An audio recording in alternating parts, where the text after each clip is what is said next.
तो नमस्ते प्रणाम, हम खेसारी लाल यादव और हम आ रहल बनी अपना बड़का भैया पवन सिंह जी के समर्थन में 28 मई 2024 के काराकाट लोकसभा क्षेत्र में तो जेंगर वो लोग प्यार दे के अपना पवन के इतना बड़ा कहनी वही का प्यार और आशीर्वाद दे के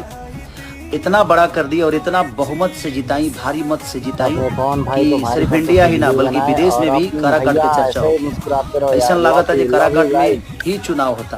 पूरा इंडिया में होता जरूर लेकिन लागत है काराकाट में ही एगो खाली चुनाव होता।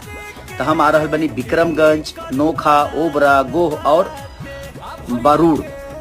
ये 5 जगह पर हम आ रहल बनी अपने भैया के साथे उनका समर्थन में। उनका चुनाव चिन्ह बा कैची छाप,